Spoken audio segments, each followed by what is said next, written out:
Welcome to our channel success Quest. আজ আমরা এই ভিডিওতে স্কুল সার্ভিস কমিশনের গ্রুপ সির যে এক্সাম হয়েছিল প্রিভিয়াস ইয়ারে সেই প্রশ্নের উত্তর আলোচনা করব, যাতে তোমাদের আগামীতে যে এক্সাম হবে গ্রুপ সি এবং গ্রুপ ডির স্কুল সার্ভিস কমিশনের আন্ডারে, সেখানে যাতে সুবিধা হয় সেজন্যই কিন্তু ওই প্রশ্নগুলো আলোচনা করা। প্রতিটি প্রশ্ন কিন্তু খুব সহজ টাইপের প্রশ্ন, একটু মনোযোগ সহকারে পড়লেই এক্সামটা কিন্তু ক্র্যাক করা যাবে। কি প্রশ্ন রয়েছে দেখো, এখানে 4টি সেকশন রয়েছে। আমরা আজ 2টি সেকশন সম্পর্কে আলোচনা করব। প্রথমে যে সেকশনটি রয়েছে সেটি হলো জেনারেল নলেজ, এবং তারপরের যে সেকশনটি রয়েছে সেটি হলো কারেন্ট অ্যাফেয়ার্স। তাহলে আমরা প্রথমে শুরু করব জেনারেল নলেজ।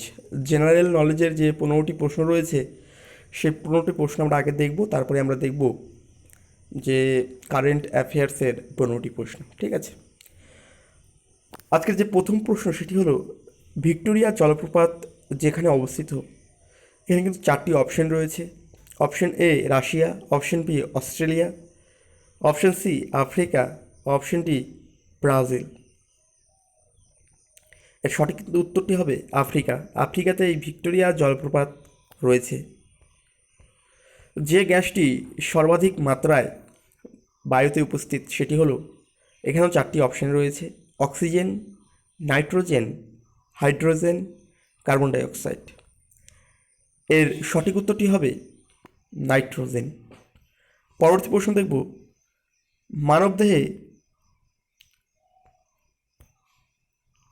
মানবদেহে কটি কোষ কোষ আছে এবং কোষের ভিতরে কতগুলি ক্রোমোজোম রয়েছে। এখানে কিন্তু 4টি অপশন রয়েছে। অপশনগুলি এইরূপ: 44টি, 48টি, 46টি, 23টি। এর সঠিক উত্তরটি কিন্তু হবে অপশন সি 46টি। পরবর্তী প্রশ্ন দেখব আমরা, ঝুম কি? এখানে প্রশ্নটি করেছে ঝুম কি।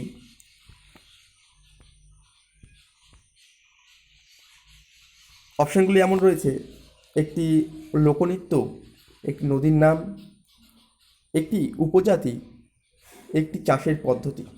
এর সঠিক উত্তর কিন্তু হবে একটি চাষের পদ্ধতি, যা উত্তর পূর্ব ভারতে অর্থাৎ আসাম, নাগাল্যান্ড, মণিপুর এই সমস্ত রাজ্যে কিন্তু এই কৃষি পদ্ধতি গ্রহণ করা হয়। পরবর্তী প্রশ্ন, ধরিত্রী দিবস বা আর্থ ডে কবে পালিত হয়?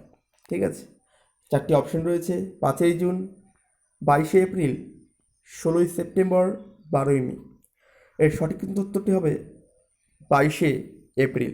আর্থ ডে সেলিব্রেট করা হয়। পরবর্তী প্রশ্ন, ভিটামিন এর ঘাটতির ফলে যেটি হয়, 4টি অপশন রয়েছে: রাতকানা, রিকেট, স্কারভি, চুল পড়া। সঠিক উত্তরটি হবে অপশন এ রাতকানা, অর্থাৎ ভিটামিন এর অভাবে রাতকানা রোগটি হয়ে থাকে। হিমোগ্লোবিনের কাজ হলো, এখানে 4টি অপশন রয়েছে: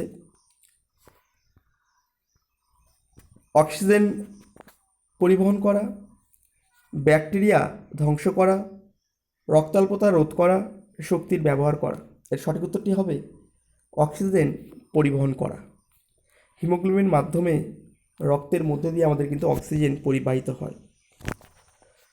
পরবর্তী প্রশ্ন, জেপিইজি এর পুরো নাম কি? এখানে 4টি অপশন রয়েছে।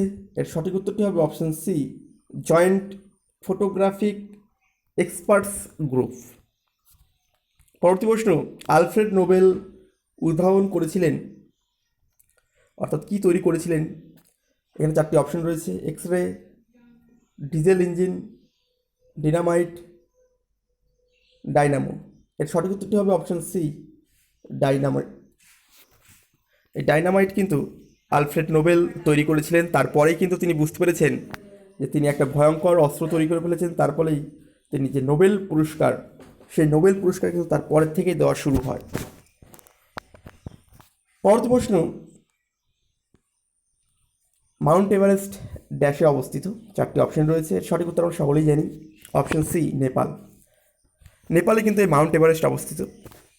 পরবর্তী প্রশ্ন, রামসার সাইট কথাটি যেটির সঙ্গে সম্পর্কিত সেটি হলো, এর সঠিক উত্তর হলো জলাভূমি বা ওয়েটল্যান্ড। এই রামসার সাইটের কনসেপ্ট কিন্তু সর্বপ্রথম এসেছিল ইরান থেকে।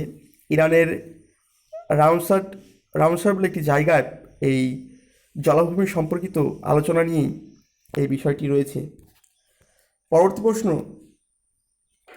সিএনজিসির পুরো নাম কি? সিএনজি এর পুরো নাম কি? এই সিএনজির পুরো নাম হলো compressed natural gas. Option D, compressed natural gas. পরবর্তী প্রশ্ন, মানুষের শরীরের মোট হাড়ের সংখ্যা কটি? মানুষের শরীরে মোট হাড়ের সংখ্যা 206টি। তবে চাইল্ডহুডে কিন্তু মানুষের শরীরে এই হাড়ের সংখ্যা অনেক বেশি থাকে। পরবর্তী প্রশ্ন, ইলোরা গুহা কোন রাজ্যে অবস্থিত? এখানে 4টি অপশন রয়েছে। এই ইলোরা গুহা রয়েছে মহারাষ্ট্রে। মহারাষ্ট্রে কিন্তু ইলোরা গুহা রয়েছে। পরবর্তী প্রশ্ন এবং জেনারেল নলেজের সর্বশেষ প্রশ্ন, নিম্নলিখিত কোন সংরক্ষিত বনভূমিটি পশ্চিমবঙ্গে অবস্থিত নয়? দেখো এখানে বাকি যে 3টি রয়েছে, গরুমারা, সুন্দরবন এবং চাপড়ামারি, এগুলো কিন্তু সবই পশ্চিমবঙ্গে অবস্থিত। এই মানস নামক যে বনভূমিটি সেটা কিন্তু আসামে অবস্থিত, অর্থাৎ মানসটি হবে সঠিক উত্তর।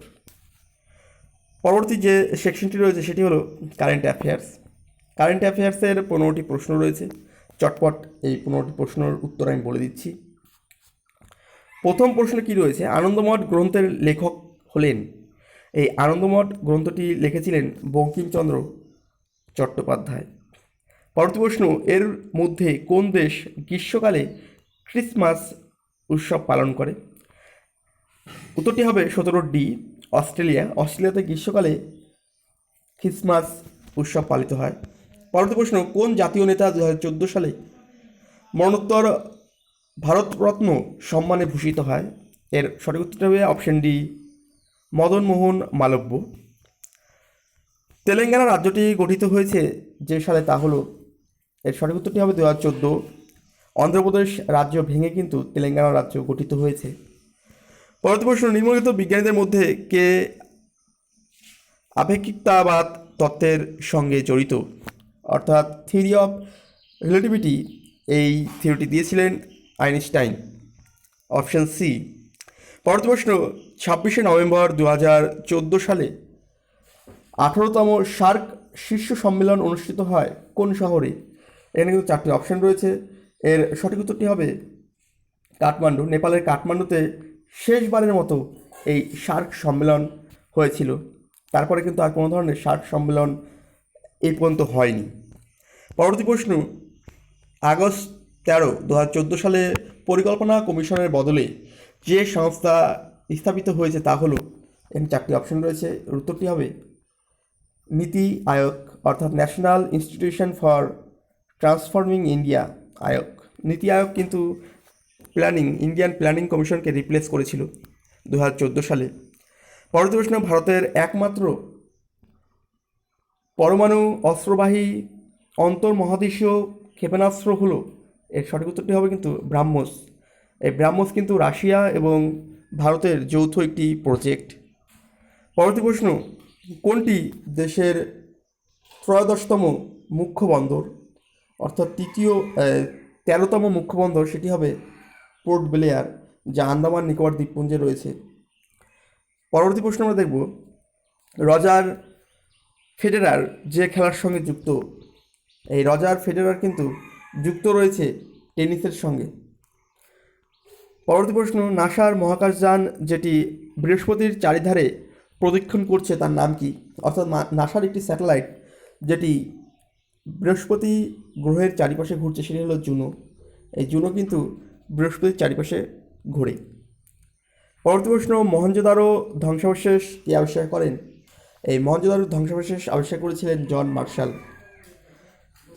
পরবর্তী প্রশ্ন, সর্বশেষ গঠিত ভারতীয় রাজ্যটির নাম কি? সর্বশেষ গঠিত ভারতীয় রাজ্যটির নাম হলো তেলেঙ্গানা। তেলেঙ্গানা ভারতের সর্বশেষ গঠিত রাজ্য। ভারতের জাতীয় পক্ষী হলো, এখানে 4টি অপশন রয়েছে। ভারতের জাতীয় পক্ষী হলো ময়ূর, আমরা সকলেই জানি, ইজি প্রশ্ন। মৈত্রী এক্সপ্রেস কোন দুটি দেশের মধ্যে চলবে? এই মৈত্রী এক্সপ্রেস কিন্তু চলাচল করে কলকাতা ও ঢাকা, অর্থাৎ ভারত এবং বাংলাদেশের মধ্যেই কিন্তু এই মৈত্রী এক্সপ্রেস চলাচল করে। পরবর্তী যে বিষয়গুলো রয়েছে সেটি ইংলিশ এবং তারপরে রয়েছে ম্যাথ।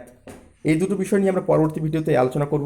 সঙ্গে থাকবেন। ভিডিওটি ভালো লাগলে অবশ্যই কমেন্ট এবং শেয়ার করবেন। ধন্যবাদ।